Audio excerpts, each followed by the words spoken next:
When 28-year-old Riley Torres signed the demolition permit for her late grandfather's abandoned aircraft hangar, she expected to find nothing but rust and forgotten parts.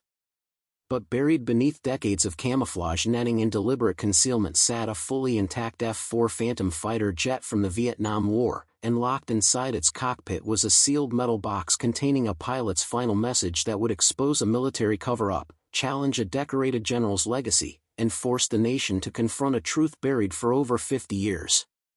Before we dive into this incredible story, drop a comment and tell us where you're watching from. And if stories like this resonate with you, hit that subscribe button because tomorrow I've got something even more extraordinary lined up for you. The Arizona desert stretched endlessly in all directions, a landscape of rust-colored earth and stubborn sagebrush that had witnessed decades of aviation history. On the outskirts of Yuma, where the desert met the remnants of what had once been a thriving regional airport, Riley Torres stood before the massive corrugated metal hangar that represented both her family's legacy and her impending financial ruin.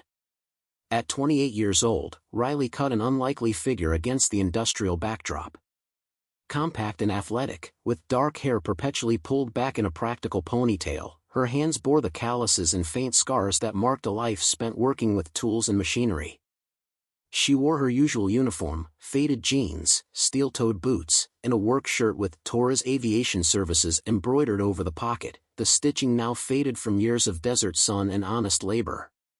Torres Aviation Services.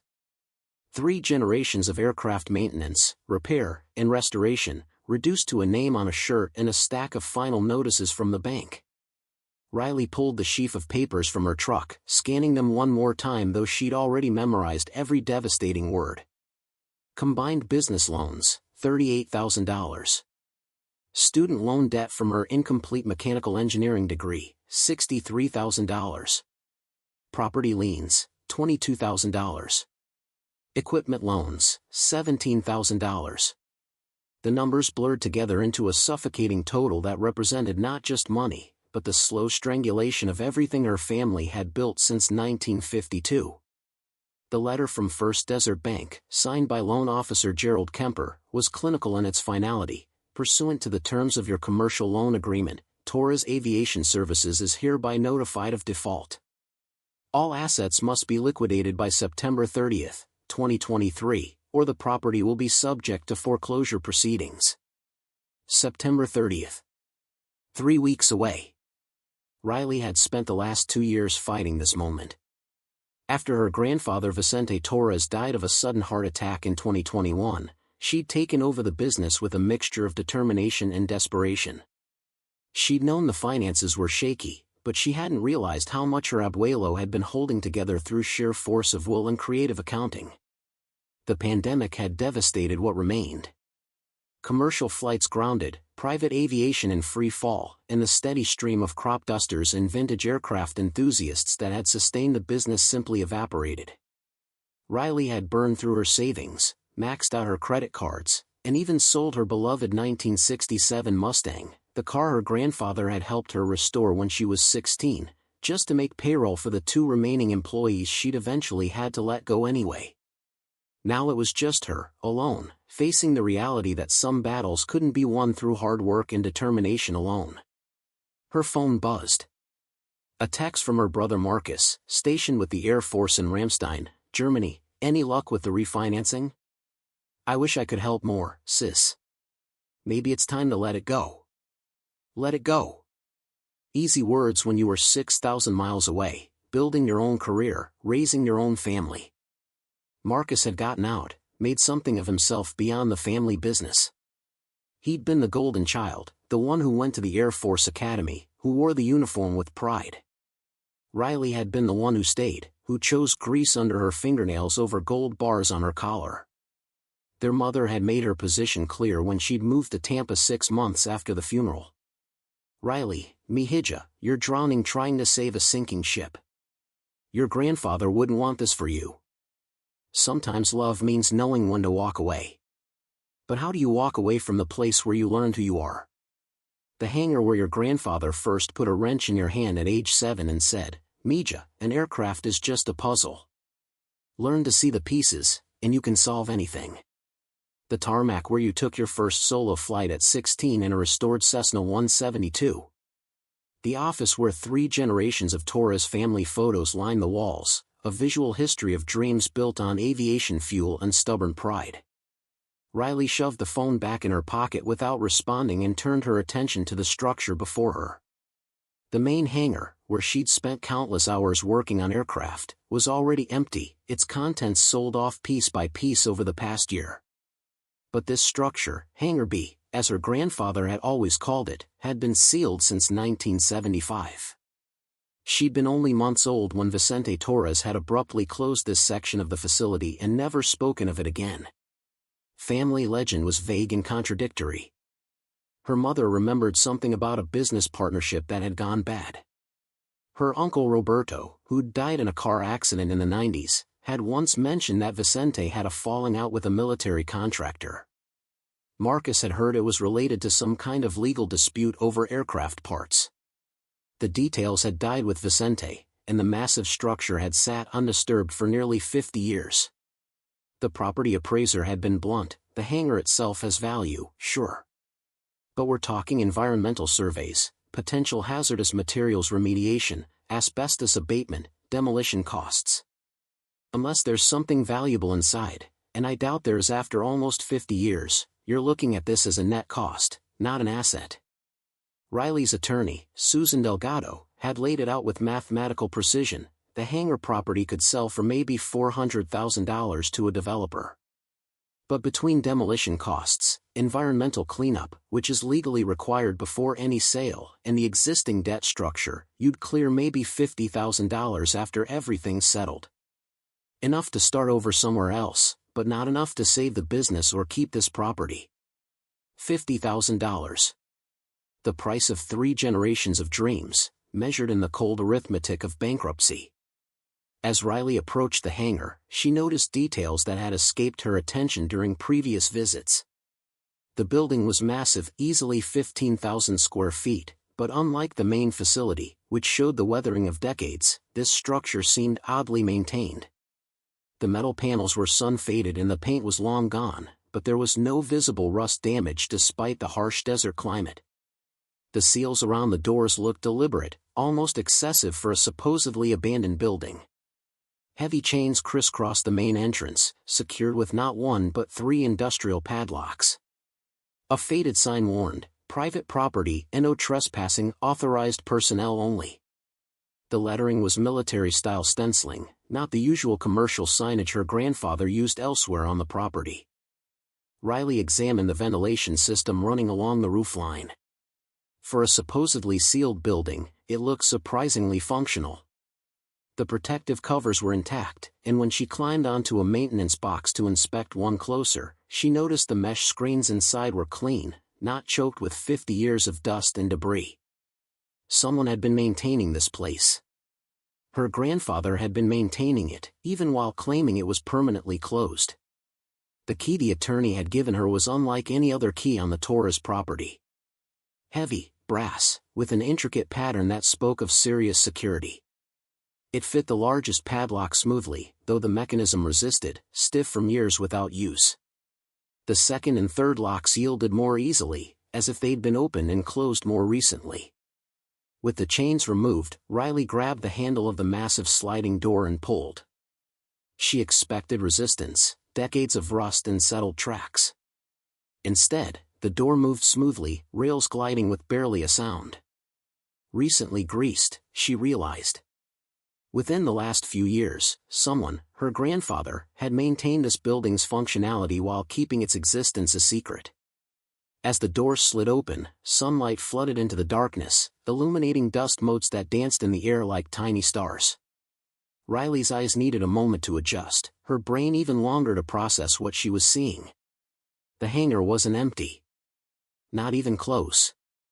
Beneath an elaborate arrangement of camouflage netting that had been carefully draped to look like random storage, positioned in the exact center of the space, sat a fighter jet. Not a model. Not a replica. A full-size, completely intact military aircraft. Riley stood frozen, her mechanic's brain automatically cataloging details even as her conscious mind struggled to accept what she was seeing. The aircraft was an F-4 Phantom II, the twin-engine, tandem two-seat fighter bomber that had been the workhorse of American air power during Vietnam. She'd seen Phantoms before at air shows and museums, but never like this. Never hidden in a private hangar.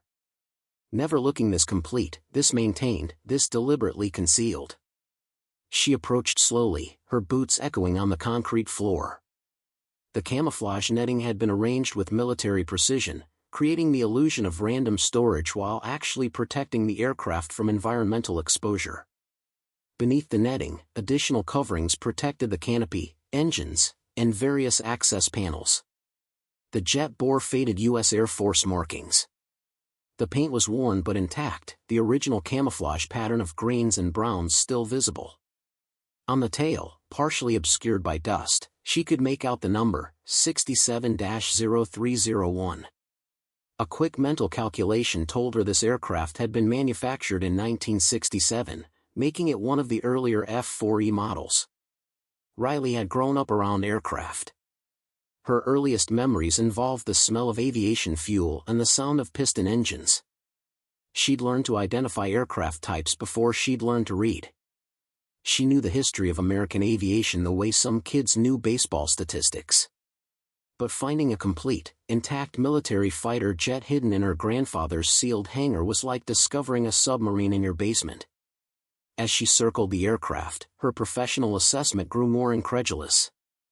This wasn't a decommissioned display model with the engines removed and systems gutted.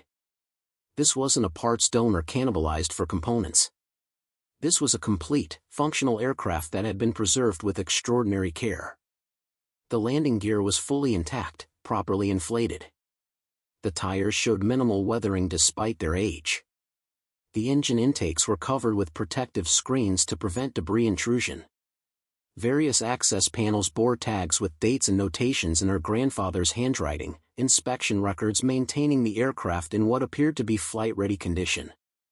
Someone, almost certainly Riley Torres, had been secretly maintaining a fully functional military fighter jet for almost 50 years. Riley's mind raced through possibilities. Decommissioned aircraft were sometimes sold to private collectors, but the process was heavily regulated. The weapons systems had to be demilitarized. Critical components had to be removed or disabled. Documentation had to be maintained. And certainly, such a purchase would be recorded, taxed, and legally registered. She'd been through her grandfather's papers exhaustively during the bankruptcy proceedings. There was no record of purchasing a fighter jet. No title documents. No bills of sale. No insurance policies for a multi-million-dollar military aircraft. Nothing that would explain how or why Riley Torres possessed this machine. A maintenance ladder stood beside the aircraft, positioned for easy access to the cockpit. Riley had learned to climb aircraft ladders before she'd learned to ride a bike. She ascended automatically, her hands finding familiar holds on the metal rungs. The cockpit canopy was closed but not locked. Through the transparent material, slightly dusty but still clear, she could see the interior was pristine. The instrument panels were covered with protective cloth, but she could see the edges of gauges and switches beneath. The ejection seats, both front and rear, were still installed and appeared functional. In military decommissioning, ejection seats were always removed because they contained explosive charges. This one still had both. And there, strapped to the front pilot's seat with military-issue tie-down straps, was a metal case. Not modern plastic or aluminum, but the heavy-duty steel kind issued to military personnel for transporting classified documents. The type designed to survive crashes, fires, and water immersion. Riley's hand trembled slightly as she reached for the canopy release. She half expected it to be seized, frozen by decades of inactivity. Instead, it responded smoothly to her touch. The canopy rose with a soft hydraulic hiss, releasing a waft of air that smelled of aviation fuel, metal, and something else, the musty scent of paper sealed away from the world for a very long time. The metal case was heavier than she'd expected. Military specification, clearly marked with stenciled numbers and letters that meant nothing to her. A combination lock secured the main latches. But more significantly, across the top of the lock mechanism was a government seal, the kind used on classified materials, with a date stamp, March 15, 1973. 50 years. This case had been sealed for 50 years. A piece of masking tape, yellowed and partially curled at the edges, had been affixed to the top of the case. On it, in her grandfather's distinctive angular handwriting, the same script she'd seen on thousands of work orders and repair logs, was a message. Para Riley, cuando esté lista para saber la verdad. La combinación es el mes y día de tu nacimiento. Dentro está la razón por la que nunca pude hablar de esto. Porque algunas verdades exigen silencio hasta que aquellos que cometieron los pecados ya no pueden esconderse detrás de sus medallas. Confía en las palabras del Capitán Mitchell. El Mario por Ellis. Riley's Spanish was rusty from years of not using it regularly, but her grandfather's message was clear enough. For Riley, when she's ready to know the truth. The combination is your birth month and day. Inside is the reason I could never speak of this. Why some truths demand silence until those who committed the sins can no longer hide behind their medals. Trust Captain Mitchell's words. He died for them. Her birthday. August 17, 08-17. Riley carefully lifted the case from the cockpit and descended the ladder. She needed better light, needed to sit down for whatever she was about to discover. A workbench stood against the hangar's far wall, and she carried the case there, her arms straining under its weight. The combination lock was military-grade, designed to resist tampering. Riley's fingers, accustomed to delicate mechanical work, dialed in the numbers with steady precision. 0-8-1-7, for a moment, nothing happened. Then came a series of soft clicks as internal mechanisms released. The government seal, brittle with age, cracked and fell away. Riley lifted the lid. Inside, protected within multiple layers of waterproof wrapping, were several items arranged with careful precision. She lifted them out one by one, laying them on the workbench: a leather-bound flight log, a manila envelope containing photographs, a stack of official-looking documents bound with string, a cassette tape in a clear plastic case, and a letter, multiple pages of lined paper covered in neat handwriting, the ink faded but still legible. The letter was on top, clearly meant to be read first. Riley picked it up with hands that were no longer steady. The paper was quality stock, the kind used for official correspondence, with a watermark she couldn't quite make out. The handwriting was precise, military in its discipline. She began to read. My name is Captain James Robert Mitchell, call sign Reaper, United States Air Force, serial number 284-7563, F-4 Phantom pilot assigned to the 8th Tactical Fighter Wing, Yuma Royal Thai Air Force Base, Thailand. Today is March 14, 1973, and I'm writing this because by the time you read it, I will almost certainly be dead. If you're reading this, it means Vicente Torres kept his promise. It means he maintained this aircraft and these records despite whatever pressure, threats, or consequences he faced. It means someone finally has the chance to know the truth about Operation Thunderhead's final mission, the truth that powerful men have spent 50 years ensuring would never see daylight.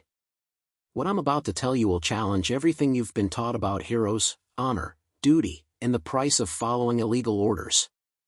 It will implicate men who have built careers on lies and buried their crimes beneath medals and commendations. It will force uncomfortable questions about what we did in Vietnam and who we did it for. But it's the truth, and truth, I've learned too late, is worth dying for. I need you to understand who I was before I tell you what happened. I wasn't a troublemaker or a conspiracy theorist. I was a true believer. I volunteered for Vietnam in 1971, convinced we were fighting for freedom and democracy. I flew 147 combat missions. I bombed targets I was told were military installations. I followed orders because that's what good soldiers do. I earned a Distinguished Flying Cross and 2 Air Medals for valor. But on March 10, 1973, I was ordered to do something that turned me from a decorated pilot into a hunted man. I was ordered to bomb a village called Ban Son, located 40 kilometers southwest of Hanoi, near the Laotian border. I was told it was a North Vietnamese command post, a legitimate military target. What I wasn't told, what my commanding officer knew but deliberately concealed, was that Ban Son wasn't a military installation. It was a prisoner of war camp. An American POW camp. Let me be absolutely clear, United States military intelligence had confirmed that Ban Son held between 40 and 60 American prisoners of war. Pilots, mostly. Men who had been shot down over North Vietnam and Laos between 1968 and 1972. Men whose families had been told they were missing in action, possibly dead. Men who were very much alive and awaiting rescue or repatriation as part of the peace negotiations that were then underway. And I was ordered to bomb them. To erase them. To ensure they never came home. Riley's hands were shaking so badly she had to set the letter down. Her mind rejected what she was reading. This couldn't be real. This had to be some kind of mistake, some elaborate hoax or misunderstanding. But the letter continued, and she forced herself to keep reading. The mission briefing came from Colonel Marcus Hartley, our wing commander. I remember every word because those words haunt me every single day. He said, "Gentlemen, this is a priority target. Intelligence indicates a major North Vietnamese logistics hub. Time sensitive. Strike fast, strike hard, leave nothing standing." But one of my wingmen, Captain Thomas Brennan, call sign Hawk, had a friend in intelligence. After the briefing, Hawk pulled me aside and told me something that changed everything.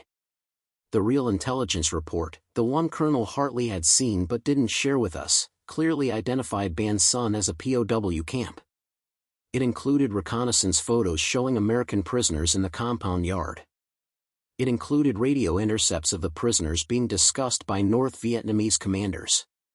And Colonel Hartley had ordered us to bomb it anyway. Hawk and I confronted him privately that night. I'll never forget his response. He said, "Those men are already dead. The peace talks are in their final stages. The North Vietnamese are claiming they have no more American prisoners in that region. If we acknowledge we know about Ban Son, it complicates negotiations. If those prisoners somehow make it home, they'll tell stories about being left behind, about broken promises. It's better this way.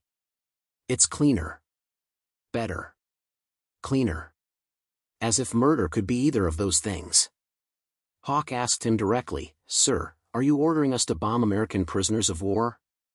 Hartley's response, "I'm ordering you to bomb a military target. What you think you know about who might be there is irrelevant to your mission parameters." 4 of us refused that order. Me, Hawk, Captain David Chen, and Lieutenant Robert Vasquez. We told Hartley we wouldn't fly the mission. That bombing American POWs was a war crime, illegal under every military code and international law. That we'd go to the Inspector General, to Congress, to whoever would listen. Hartley gave us 24 hours to reconsider. That night, Lieutenant Vasquez was killed in what was reported as an accidental training exercise. His F-4 crashed during a routine flight. The investigation concluded mechanical failure. But Hawk found evidence that Vasquez's aircraft had been sabotaged. Fuel line deliberately compromised.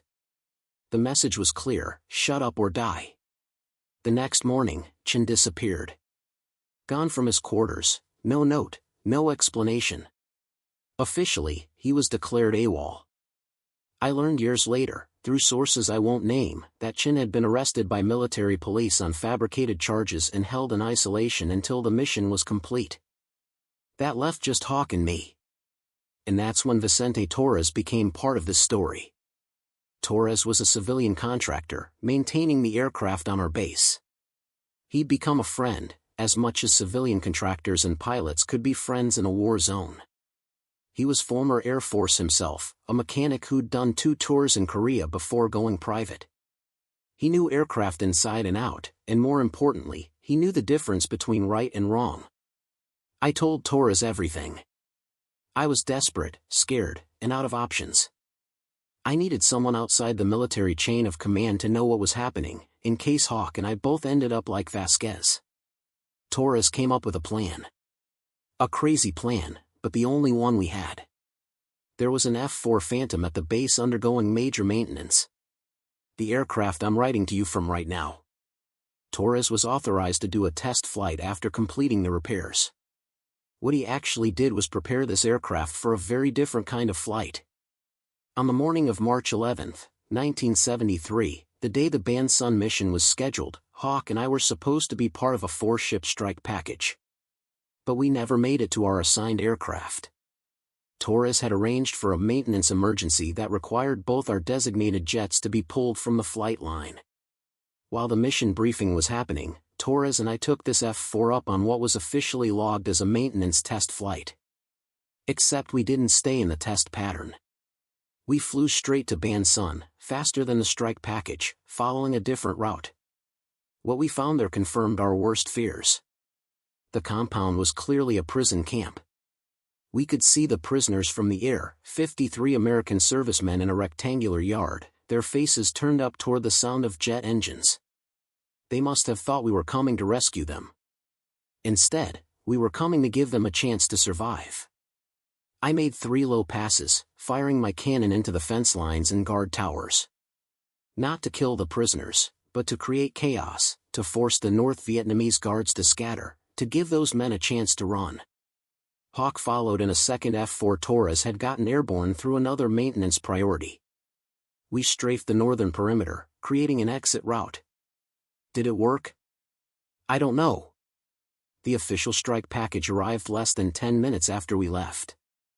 I watched from a distance as they bombed Ban Sun into rubble. 13 years later, I met a man in a bar in San Diego who had been there that day. He told me 19 Americans escaped during the chaos we created. 19 out of 53. The rest died in the bombing, or were hunted down and killed by North Vietnamese forces afterward. 19 survivors. 34 dead. I don't know if what we did made things better or worse. I only know we tried. After the mission, we couldn't go back to base. Hartley would have had us killed immediately. Torres helped us escape. He flew this aircraft, the one you're sitting in right now, across the Pacific in stages, using civilian flight plans and false identifications he'd somehow arranged. It took 3 weeks. We island hopped through Guam, Midway, Wake, and finally to a private strip in Mexico. Torres brought this jet to his facility in Arizona. He hid it here. Hawk and I disappeared. We had documentation that Torres arranged, new identities, birth certificates, social security numbers. We became different people. Hawk died in 1989. Heart attack. He spent his entire second life looking over his shoulder, waiting for them to find him. I'm writing this in 1993, and I'm dying of lung cancer. The VA knows who I really am. They had to treat me, but they've been paid or threatened into silence. Before I die, I need someone to know the truth. I need someone to expose what Marcus Hartley did. Because he didn't suffer consequences. He thrived. He was promoted to general. He became a celebrated military hero. His memoirs required reading at the Air Force Academy. He consults for defense contractors. He sits on boards and committees that shape military policy. And he murdered American prisoners of war to make peace negotiations go smoother. In this case, you'll find everything you need to prove it. Flight logs showing our mission.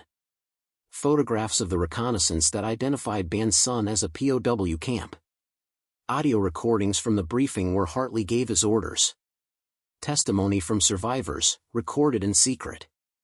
Documents showing the cover-up that followed. Vicente Torres risked everything to preserve this evidence. He maintained this aircraft for 50 years as a monument to what happened, as proof that it wasn't just a story or a conspiracy theory. This aircraft flew to Ban Sun. It saved 19 American lives. And it condemned me and Hawk to spend the rest of our lives in hiding. I don't regret what I did. I only regret that so few survived. And I regret that Marcus Hartley never faced justice. That's why I'm leaving this for you.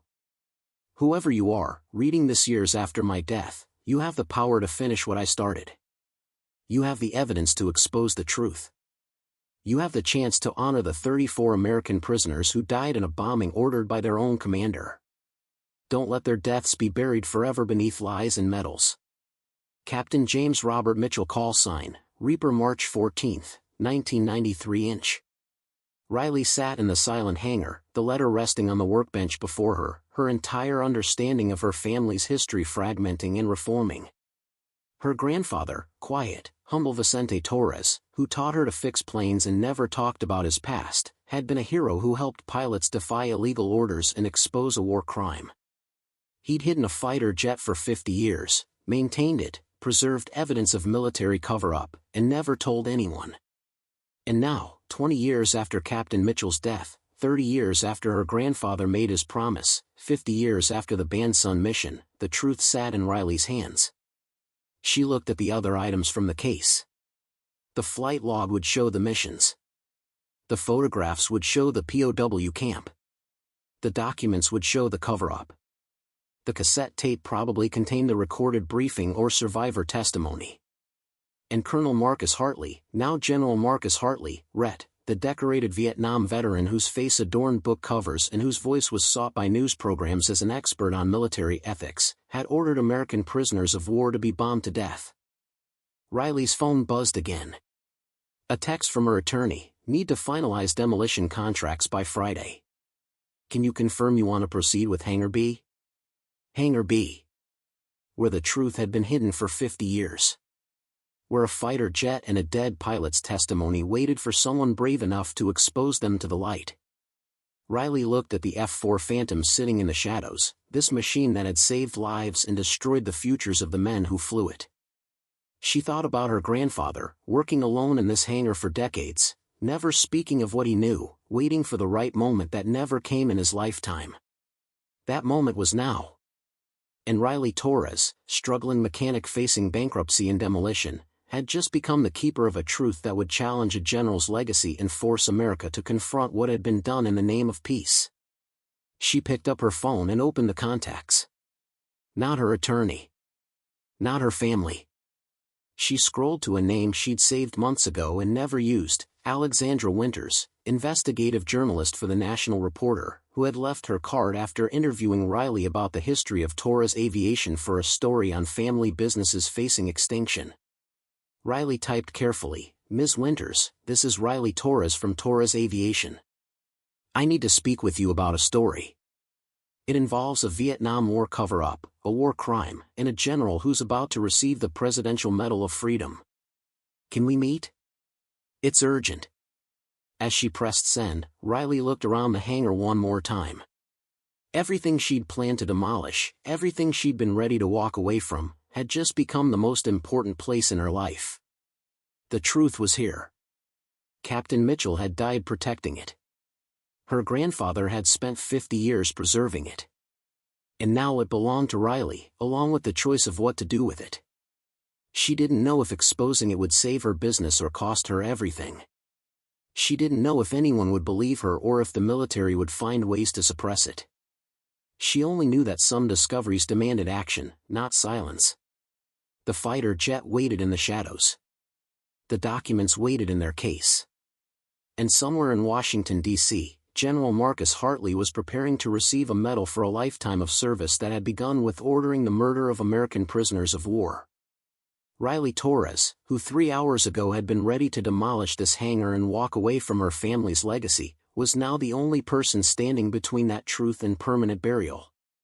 The game had changed. The stakes were no longer just about saving a business or honoring family heritage. They were about justice 50 years delayed, about 34 American prisoners who deserved to be remembered, and about ensuring that men who committed war crimes couldn't hide forever behind medals and lies. As the desert sun began its descent toward the western horizon, Riley sat at the workbench and began documenting everything with her phone camera. The aircraft. The documents. Captain Mitchell's letter. Every piece of evidence her grandfather had preserved. Tomorrow would bring phone calls, meetings, decisions about what to reveal and how to protect herself. But tonight, in the fading light of a sealed hangar in the Arizona desert, Riley Torres became something she'd never intended, the custodian of a truth powerful enough to reshape history and challenge everyone's understanding of heroism, duty, and the price of doing what's right. The fighter jet sat silently behind her, a monument to the men who had sacrificed everything to save lives their own commander had condemned. And locked in that cockpit was proof that sometimes the most patriotic act is disobeying orders, and sometimes the most important truths are preserved by ordinary people who simply refuse to let them die.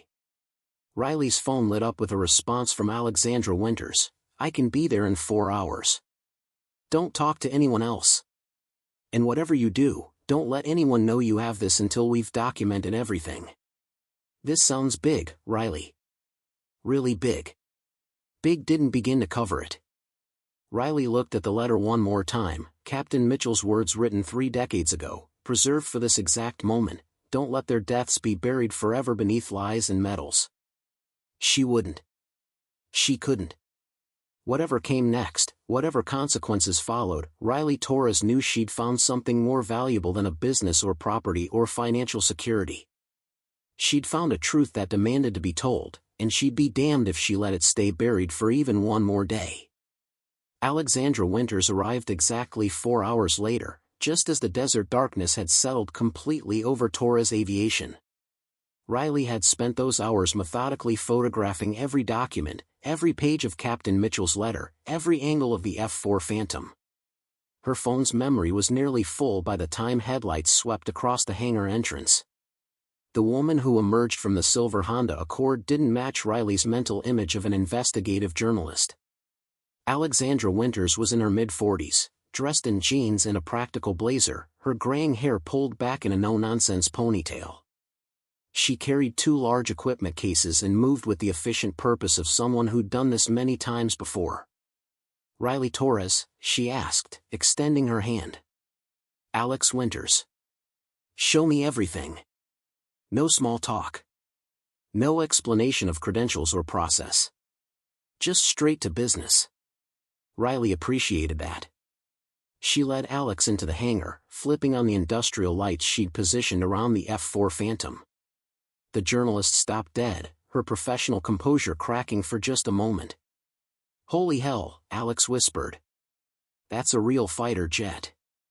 F-4E Phantom II, tail number 67-0301, Riley confirmed. Fully intact. Fully functional, as far as I can tell. Hidden here since 1973. Alex set down her cases and began pulling out equipment, professional cameras with multiple lenses, a laptop, portable hard drives, audio recording devices, and what looked like authentication tools for documents. She worked in silence for several minutes, circling the aircraft, taking photographs from every angle, her expression growing more intense with each passing moment. "Before I look at anything else," Alex said finally, "I need you to understand what we're potentially dealing with here. If what you described in your text is accurate, a Vietnam War cover-up involving a current general, we're talking about a story that will have significant national security implications. The military will push back hard. Very hard. Are you prepared for that?" Riley thought about her struggling business, her debt, her family's legacy. She thought about Captain Mitchell dying of cancer with a secret he couldn't share. She thought about her grandfather maintaining this hangar alone for 50 years. "I'm prepared," she said simply.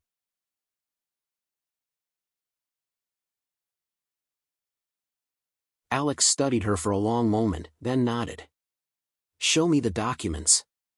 Riley led her to the workbench where she'd laid out the contents of the metal case. As Alex began examining Captain Mitchell's letter, her expression transformed from professional interest to barely contained shock. She read in complete silence, occasionally making notes, but mostly just absorbing the words written 3 decades ago by a dying pilot. When she finished, Alex looked up at Riley with something close to awe. "Do you understand what you have here? This isn't just a historical footnote. This is evidence of a war crime. A deliberate military order to bomb American prisoners of war. And not just any officer, Marcus Hartley. General Marcus Hartley." "I know who he is," Riley said quietly. "My brother has his book. It's required reading at the academy. It's required reading everywhere in military circles, Alex replied. Hartley is untouchable. He's a national hero, a best-selling author, a sought-after consultant. He's scheduled to receive the Presidential Medal of Freedom in 3 weeks. And according to this letter, he ordered the execution of American POWs to simplify peace negotiations. Alex returned to examining the other documents. The flight log showed detailed records of missions flown from Yuma Air Base, including the March 11, 1973 entry that described an unauthorized deviation from flight plan to coordinates that matched the banned sun location. The photographs were damning, reconnaissance images clearly showing a prison compound with what appeared to be American personnel visible in the exercise yard. But it was the audio cassette that Alex seemed most interested in. "Do you have a way to play this?" she asked. Riley did. Her grandfather's office in the main hangar still had an old cassette player he'd used for playing music while working. She retrieved it, hands trembling slightly as she inserted the tape and pressed play. The audio quality was poor, muffled and distant, but the voices were audible.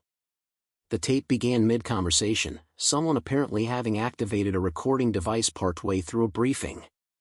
"Not a discussion, gentlemen. This is a lawful order from your commanding officer." That was a man's voice, authoritative, clipped with military precision. "Sir, with respect, the intelligence clearly identifies American personnel at that location." A younger voice, tense but controlled. "Captain Mitchell, what you think you know about intelligence assessments is above your clearance level. I'm telling you what you need to know. Banned sun is a legitimate military target. You will strike it as ordered. Colonel Hartley, we've seen the reconnaissance photos. Those are American prisoners. You've seen what you've been shown, and you've drawn unauthorized conclusions. The mission parameters are clear. You have your orders. Sir, bombing American POWs is a war crime under. Captain, you're dangerously close to insubordination. The prisoners in question have been classified as KIA by intelligence assessment. They're already dead, Mitchell. What we're discussing is the elimination of a strategic liability that could complicate ongoing peace negotiations. That's politics, not your concern. Your concern is following orders. I won't do it, sir. I won't bomb American prisoners." A long silence on the tape. Then Hartley's voice, lower, more menacing. "Then you're relieved of duty, Captain.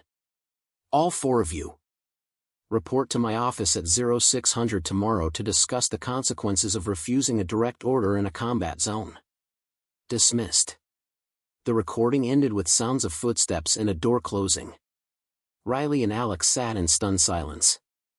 The voice on the tape, the one giving the orders, was older, but Alex pulled up a video on her laptop, a recent interview with General Hartley on a cable news network. The voice was unmistakably the same. "That's him," Alex confirmed. "That's definitely Marcus Hartley." She spent the next 3 hours conducting what she called a preliminary authentication. She photographed every document with specialized equipment that captured details invisible to the naked eye.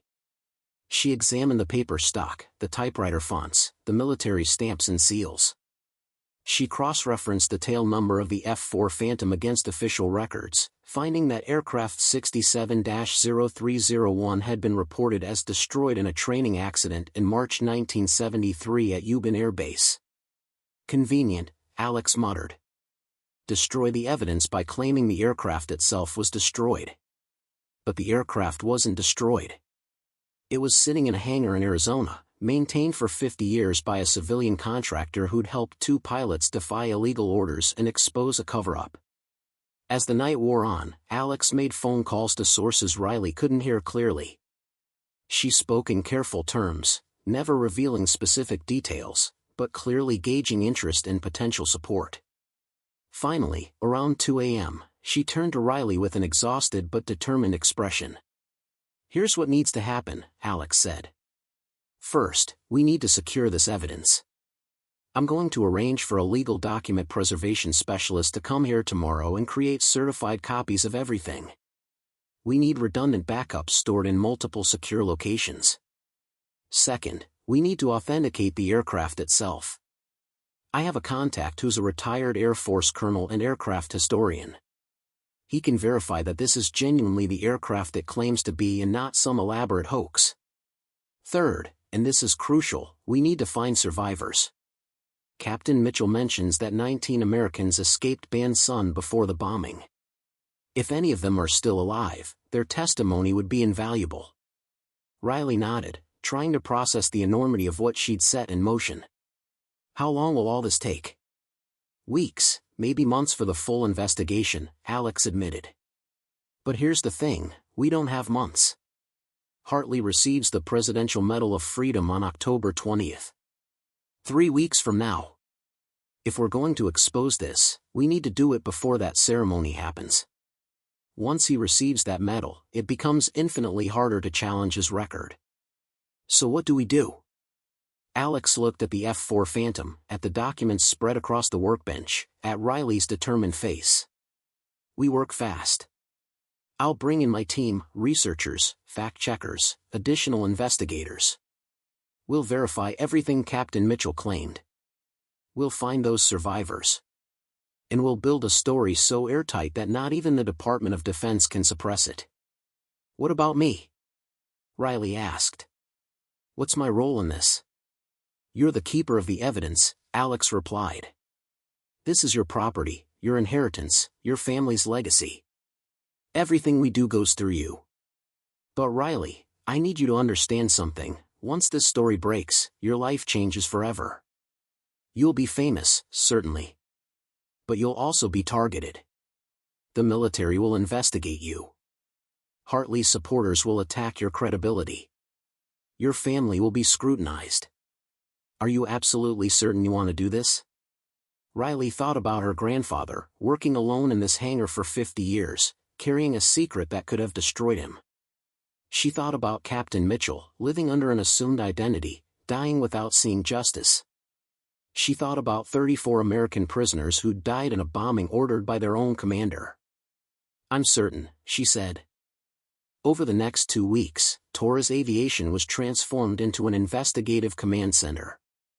Alex brought in her team, Marcus Chen, a researcher specializing in military records, Dr. Patricia Okonkwo, a documents authentication expert, and Jake Randolph, a former military investigator who now worked as a private consultant.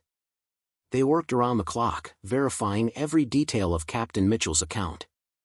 Dr. Okonkwo confirmed that the documents were genuine, created on period-appropriate paper with typewriters and ink consistent with 1973 military issue.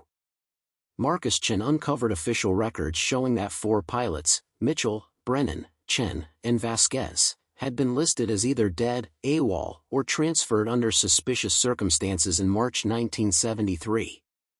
Jake Randolph, using his military contacts, discovered something extraordinary. The Ban Sun mission had resulted in a formal but classified investigation in 1974.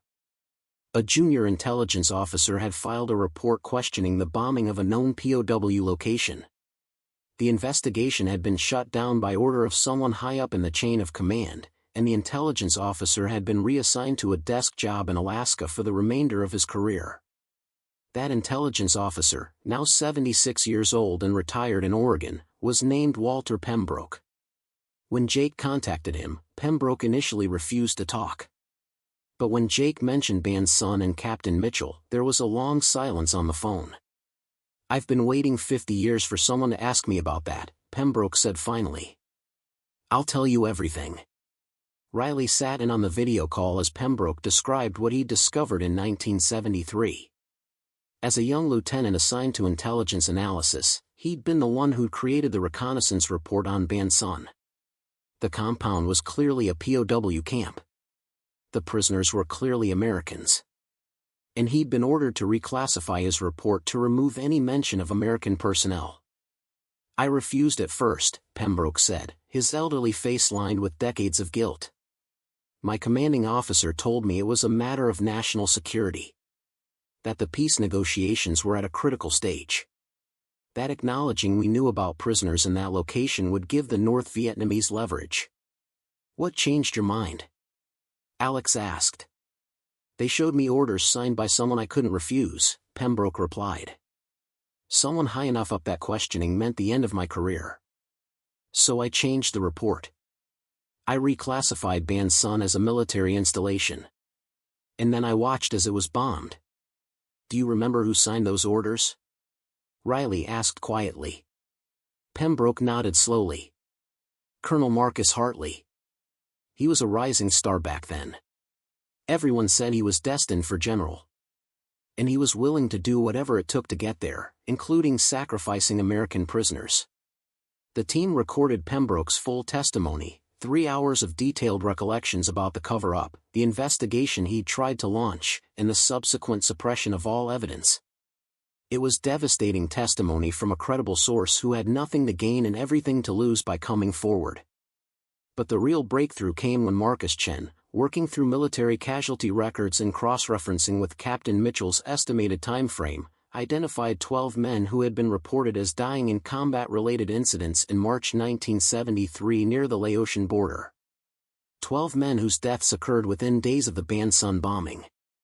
Chen dug deeper, tracking the families of those men. Most had accepted the official story and moved on. But one family had never believed it. The sister of Captain Thomas Brennan, Hawk, Captain Mitchell's wingman, had spent decades questioning the official account of her brother's death. Her name was Margaret Brennan Foster, and she lived in Virginia. When Alex called her, Margaret responded with barely contained emotion. "Are you telling me my brother didn't die in a training accident? Are you telling me he was murdered for refusing illegal orders?" "We're telling you that your brother was a hero who saved American lives," Alex replied. "And we're asking if you'll help us prove it." Margaret had documents of her own, letters from her brother, sent shortly before his reported death, in which he'd hinted at moral complications with a mission he'd been assigned. She'd kept those letters for 50 years, knowing something was wrong but having no way to prove it. With Pembroke's testimony, Margaret's letters, and the evidence from the hangar, the story was becoming bulletproof. But Alex wanted more. She wanted to find the survivors, the 19 Americans who Captain Mitchell claimed had escaped Ban Sun during the chaos he and Hawk had created. Jake Randolph took on that challenge. He started with Operation Homecoming Records, the 1973 repatriation of American POWs following the Paris Peace Accords. He identified prisoners who had been released from camps in the region around Ban Sun, looking for men whose liberation stories didn't quite match the official timeline.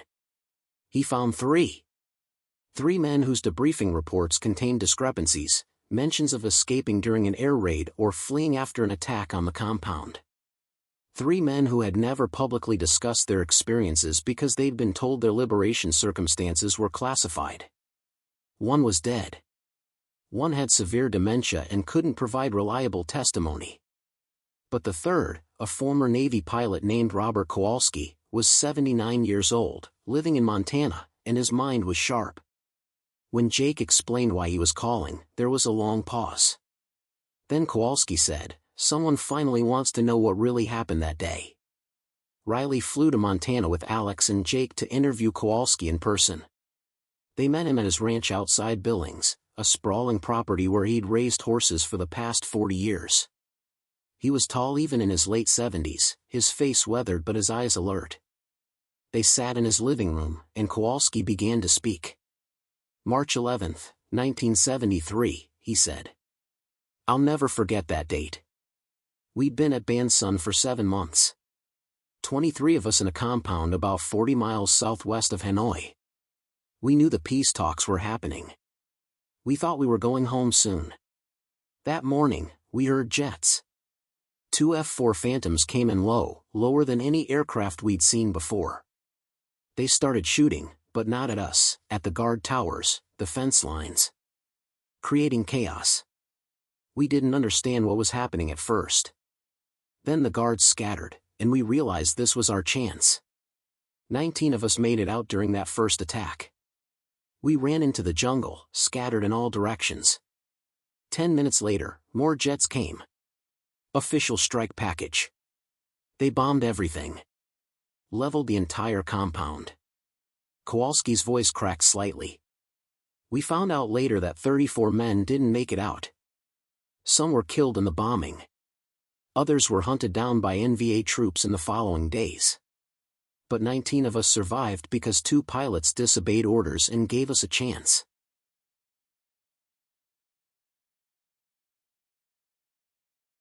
"19 of us made it out during that first attack. We ran into the jungle, scattered in all directions. 10 minutes later, more jets came.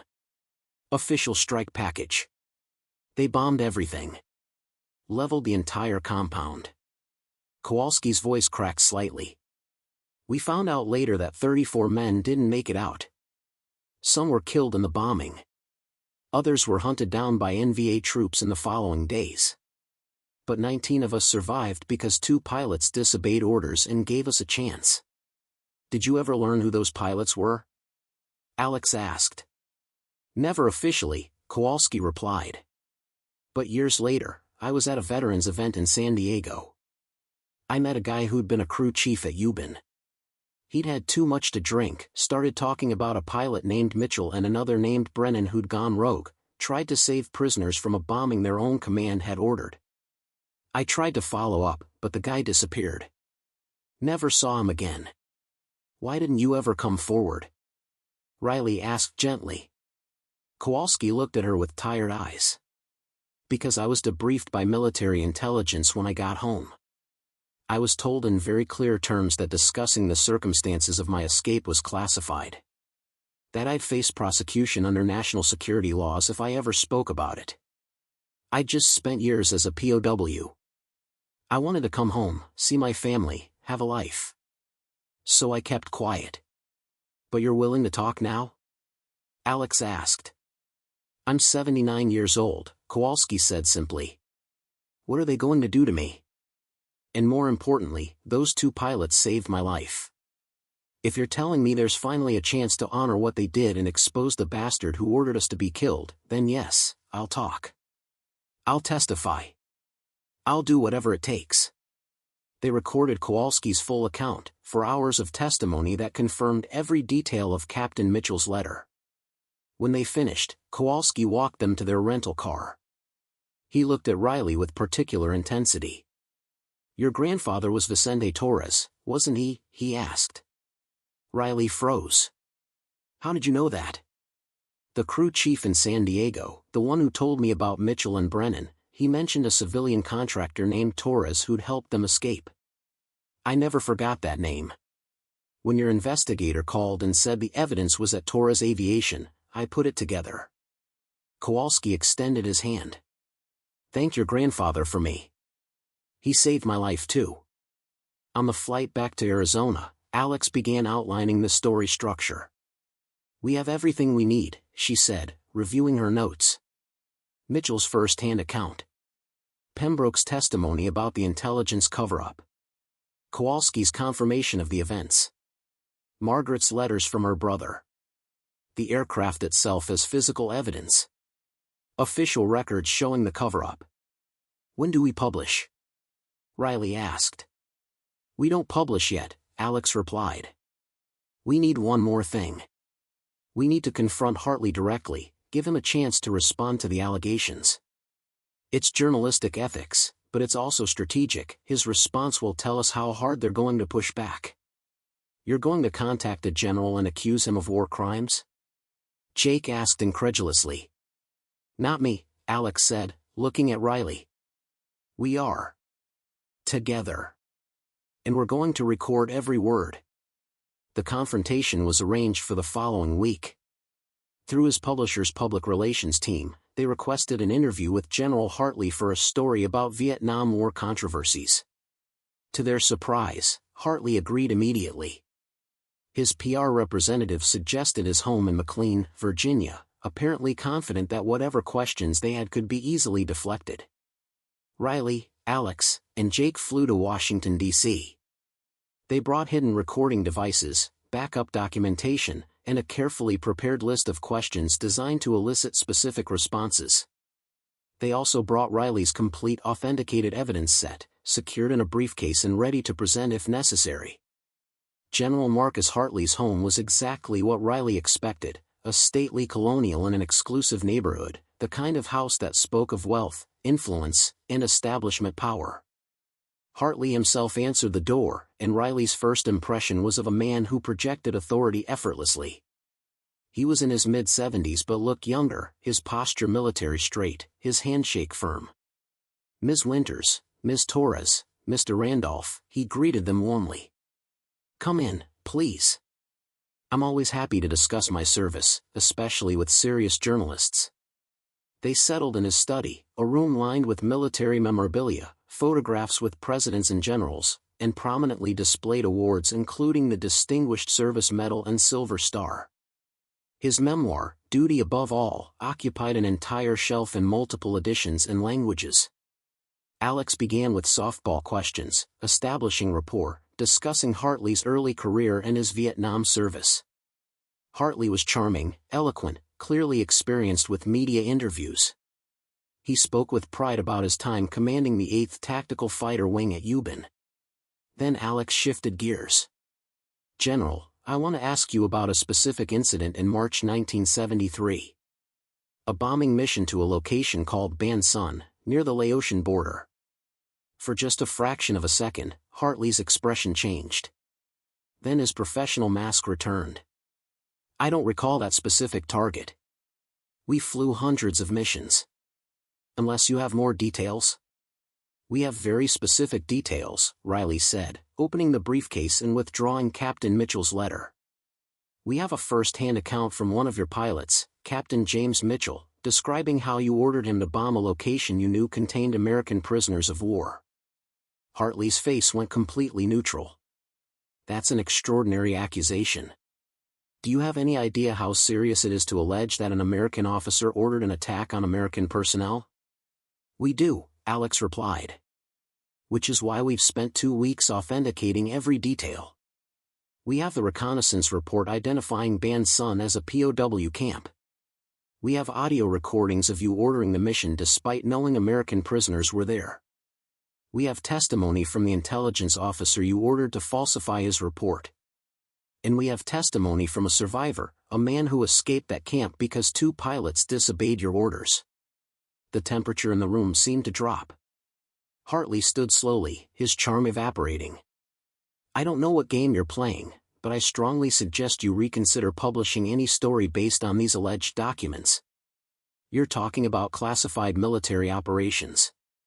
There are national security implications. You could face serious legal consequences." "Is that a threat, General?" Jake asked quietly.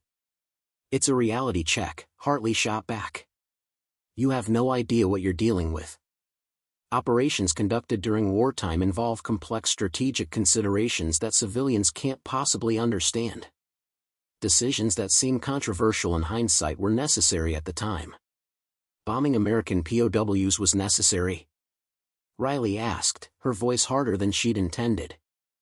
Hartley turned to face her directly, and for the first time, she saw something ugly beneath his polished exterior. "You're Vicente Torres's granddaughter, aren't you? I wondered when someone would finally open that hangar. Your grandfather was a traitor who helped pilots defy lawful orders in a combat zone. Whatever propaganda he's filled your head with, whatever documents he's forged, they don't change the fact that he aided and abetted desertion.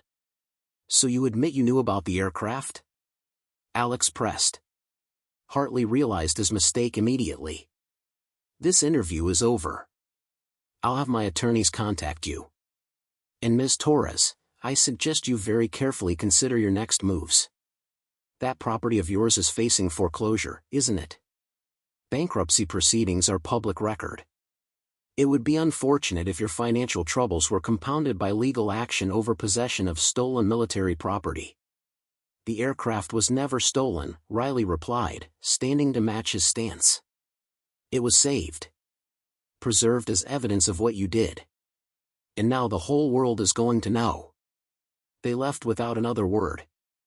In the car, Alex was practically vibrating with energy.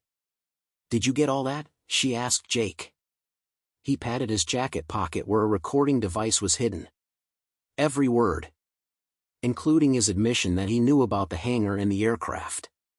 That's going to be hard for him to walk back." "He'll try," Alex predicted. He'll claim we misunderstood, that he was speaking hypothetically, that he was referring to rumors he'd heard over the years. But combined with everything else we have, it's devastating. They flew back to Arizona that night. Alex spent the entire flight writing, her fingers flying over her laptop keyboard as she crafted the story that would expose General Marcus Hartley and force America to confront an ugly chapter of its military history. Riley stared out the window at the darkness below, thinking about her grandfather maintaining a fighter jet in secret for 50 years, thinking about Captain Mitchell dying without seeing justice, thinking about Robert Kowalski and 18 other survivors who'd lived with the knowledge that their own command had tried to kill them. The confrontation had confirmed everything. Hartley's reaction, his threats, his slip about knowing of the hangar, it all corroborated Captain Mitchell's account. The story was ready to publish. But Riley knew that publishing was just the beginning. Hartley wouldn't go down quietly. Neither would the military establishment that had protected him for 50 years. The real battle was about to begin. As the plane began its descent into Phoenix, Riley's phone buzzed with a text from an unknown number, "Stop while you still can. This is your only warning." She showed it to Alex, who grimaced. "It's starting. They know we talked to Hartley. They know we have the evidence. And now they're going to try to stop us any way they can." "Can they?" Riley asked. Alex looked at her with fierce determination. "Not if we move fast. Not if we publish before they can organize a response. The story goes live in 48 hours. After that, it's out in the world, and there's no putting it back. 48 hours until truth buried for 50 years would finally surface. 48 hours until Riley Torres, struggling mechanic facing bankruptcy, would become the woman who exposed a general and challenged the military establishment. 48 hours until everything changed. The story went live at 6 a.m. Eastern Time on October 18, 2 days before General Marcus Hartley was scheduled to receive the Presidential Medal of Freedom.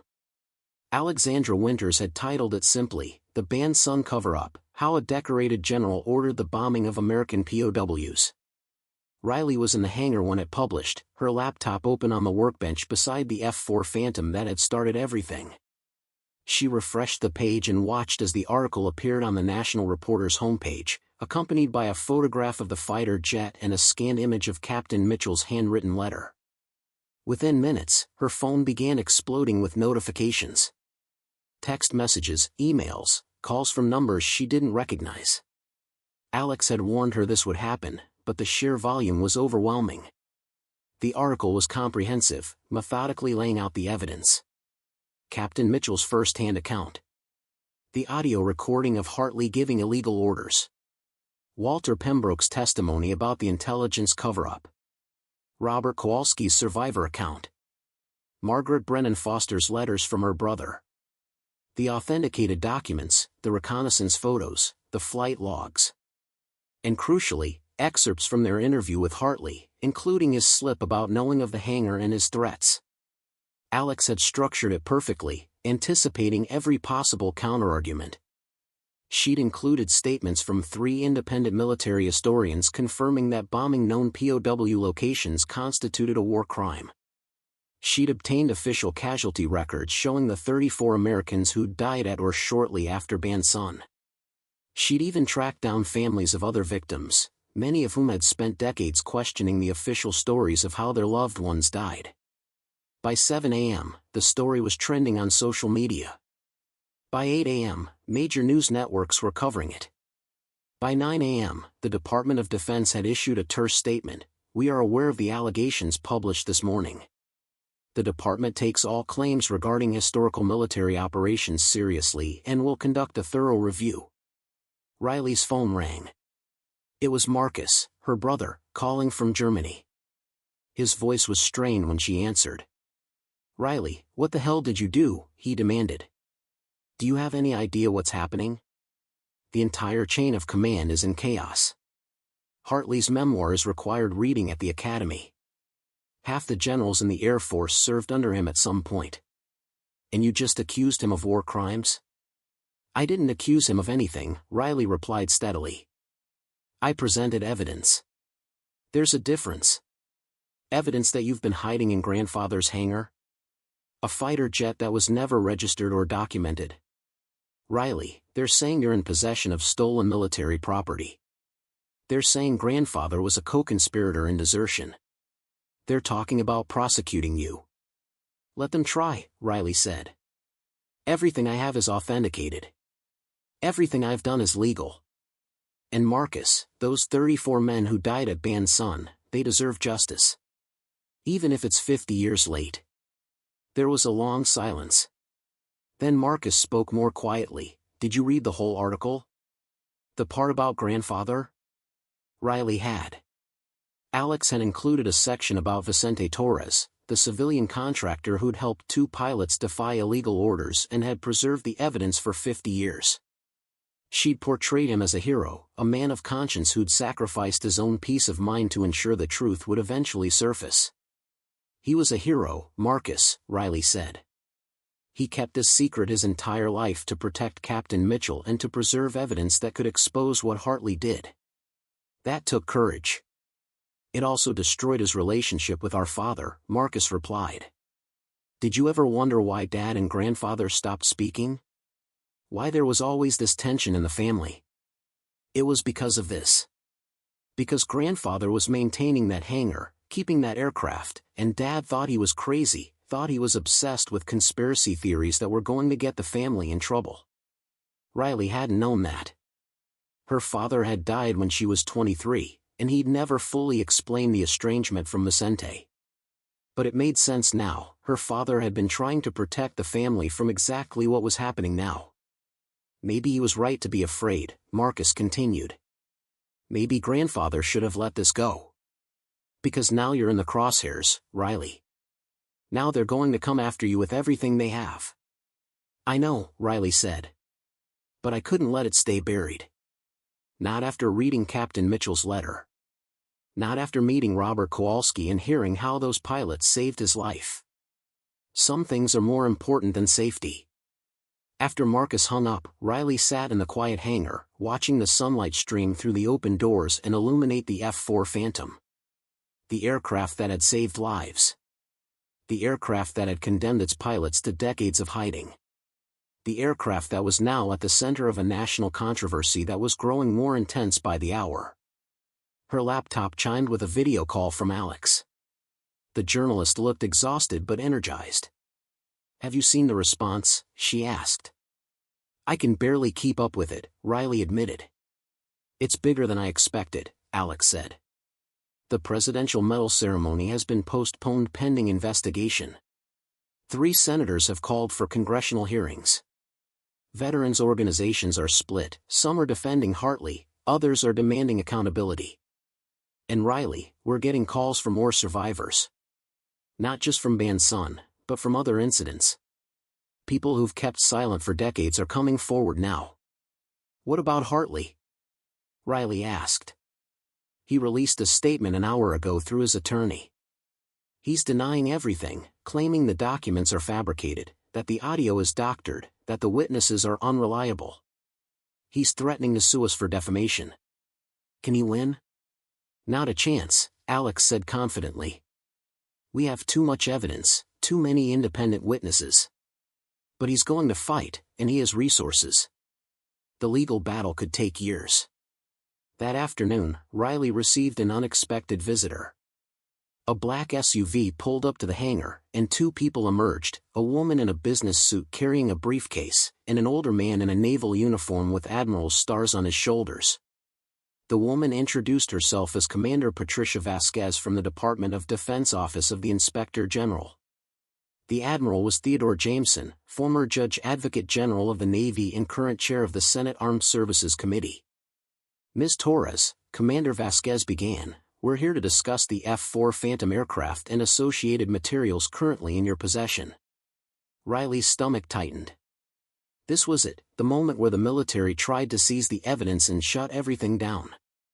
But Admiral Jameson held up a hand. Before you lawyer up, Ms. Torres, let me be clear about why we're here. We're not here to confiscate anything or threaten you. We're here because what you've exposed is exactly the kind of misconduct that undermines military integrity. And we want to help. Riley blinked. Help? I served 2 tours in Vietnam, Jameson said. I knew men who died there. I knew men who came home broken. And I'll be damned if I let war criminals hide behind medals and rank. What Hartley did, ordering the bombing of American POWs, is inexcusable. If your evidence is authentic, and preliminary review suggests it is, then he needs to face justice. Commander Vasquez opened her briefcase. We're here to formally request your cooperation with an official military investigation. We want to examine the aircraft, review the documents, interview witnesses. We want to do this right, Ms. Torres. We want to ensure that justice is served, not just for the men who died at Ban Sun, but for Captain Mitchell, Captain Brennan, and your grandfather, who tried to expose this 50 years ago. Over the next 3 hours, Riley walked them through everything. The discovery of the hangar. Captain Mitchell's letter. The authentication process. The witness testimonies. The confrontation with Hartley. She held nothing back, and both Vasquez and Jameson took detailed notes, asked probing questions, and examined every piece of evidence with careful attention. When they finished, Jameson looked at the F-4 Phantom with something close to reverence. This aircraft saved lives, he said quietly. It should be preserved as a memorial, not hidden away. What happens now? Riley asked. Now we build a case, Vasquez replied. We'll convene a formal board of inquiry. We'll subpoena military records. We'll depose witnesses. And we'll determine whether General Hartley violated military law and, if so, what consequences are appropriate. He's retired, Riley pointed out. Can you still prosecute him? Retired military personnel remain subject to the Uniform Code of Military Justice for crimes committed while on active duty, Vasquez explained. If we can prove he ordered the bombing of American POWs, he could face court-martial, loss of rank, loss of pension, and potentially criminal charges. After they left, Riley called Alex to update her. The journalist was thrilled. This is exactly what we needed. The military taking this seriously legitimizes everything. Hartley can't dismiss this as a journalist's vendetta now. This is official. But the opposition was fierce. Within days, Hartley's defense team launched a coordinated counterattack. They held press conferences claiming the documents were forgeries. They produced their own military experts who questioned the authentication process. They attacked the credibility of witnesses, suggesting Pembroke was senile, that Kowalski's memory was unreliable after 50 years, that Margaret Brennan Foster was emotionally invested in clearing her brother's name. Most viciously, they came after Riley personally. Conservative media outlets ran stories questioning her motives. They dug into her financial troubles, suggesting she'd fabricated the whole thing for book deals and movie rights. They questioned her grandfather's mental state in his later years. They even suggested the F-4 Phantom was a replica she'd built herself. The bank moved forward with foreclosure proceedings, and Riley suspected Hartley's legal team was behind it. Several of her grandfather's old friends and customers suddenly refused to speak with her. She received threatening phone calls and emails. Someone spray-painted "Traitor" across the main hangar doors. But for every attack, there was support. Veterans groups rallied to her defense. Fellow mechanics and aircraft restoration specialists verified that the F-4 Phantom was authentic. More survivors came forward with their own stories of military cover-ups and illegal orders. A crowdfunding campaign to save Torres Aviation raised over $200,000 in a week. The congressional hearings began in early November. Riley was called to testify, and she spent 6 hours in front of the Senate Armed Services Committee, answering questions about the discovery, the evidence, and her grandfather's role in preserving it all. Senator Patricia Morrison from Arizona led the questioning. Ms. Torres, your critics suggest you fabricated this entire story for financial gain. How do you respond? Riley looked at the packed hearing room, at the cameras broadcasting this to the nation, and spoke from the heart. Senator, I'm a mechanic. I fix airplanes. 2 months ago, my biggest concern was whether I could make payroll and keep my family's business afloat. I didn't want this story. I didn't want this attention. I certainly didn't want to challenge a decorated general or face bankruptcy and threats. She paused, gathering her thoughts. But I found a letter written by a dying pilot who'd spent his entire life in hiding because he refused to bomb American prisoners. I found evidence that my grandfather had preserved for 50 years at great personal cost. And I found survivors like Robert Kowalski, who deserved to have their stories told. What was I supposed to do? Pretend I hadn't found it? Destroy the evidence? Let Captain Mitchell's sacrifice mean nothing? Some would say that discretion is sometimes the better part of valor, Senator Morrison suggested. And some would say that silence in the face of injustice is complicity, Riley replied. My grandfather taught me that integrity means doing the right thing even when it costs you. This has cost me plenty. But I wouldn't change what I did. The hearing room erupted in applause, which the committee chair had to gavel down. But the moment went viral, and Riley's testimony became a rallying cry for those who believed in accountability and justice. Robert Kowalski testified the next day. At 79, he commanded the room with the same authority he must have possessed as a young Navy pilot. He described in vivid detail the day 2 F-4 Phantoms attacked Ban Sun, creating chaos that allowed 19 prisoners to escape. He described the bombing that followed, killing 34 Americans who hadn't made it out.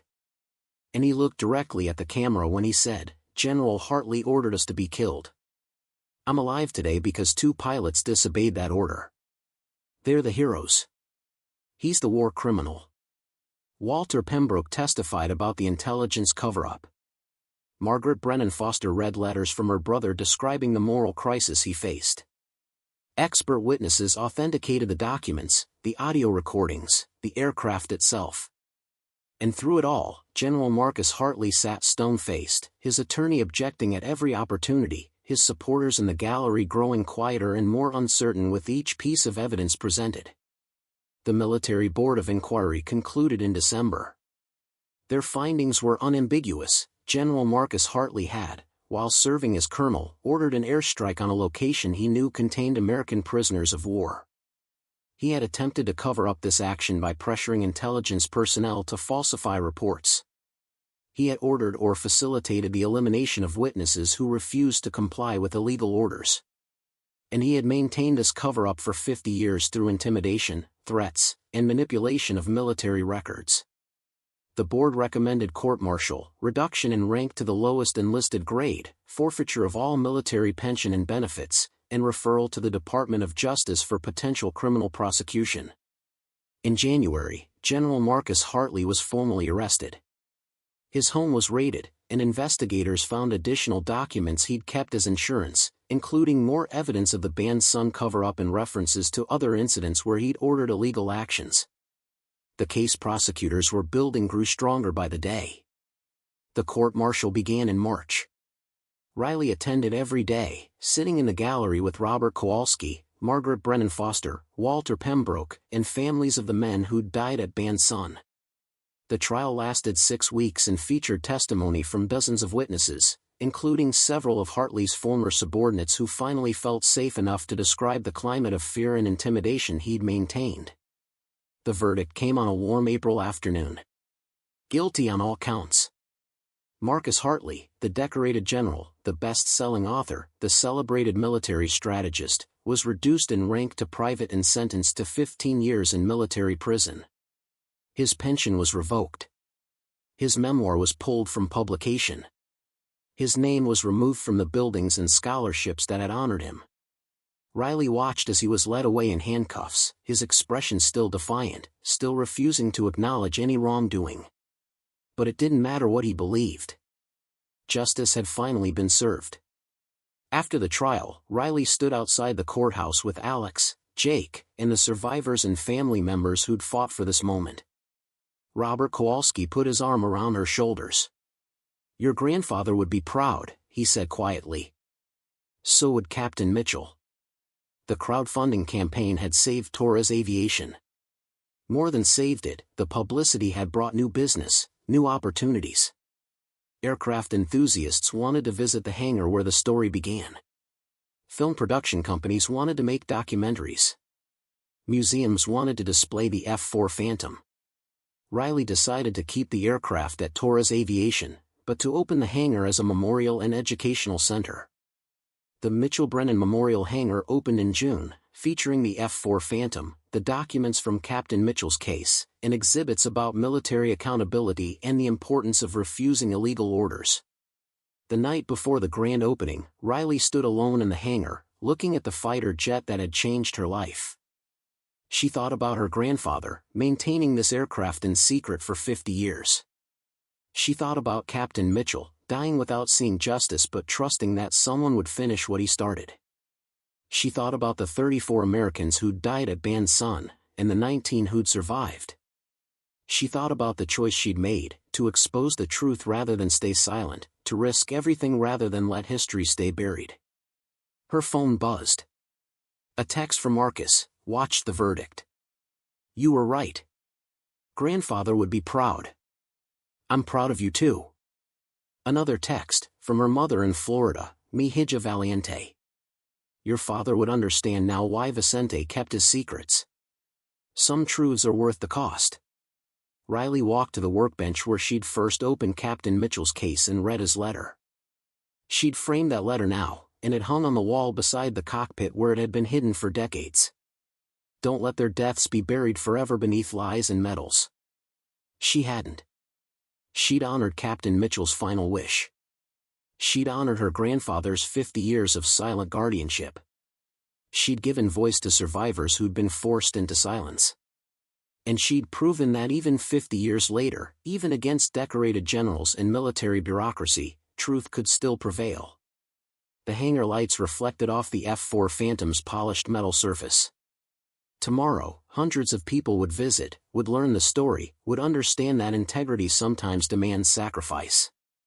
Children would look at this aircraft and learn that heroism isn't always about following orders, sometimes it's about having the courage to refuse them.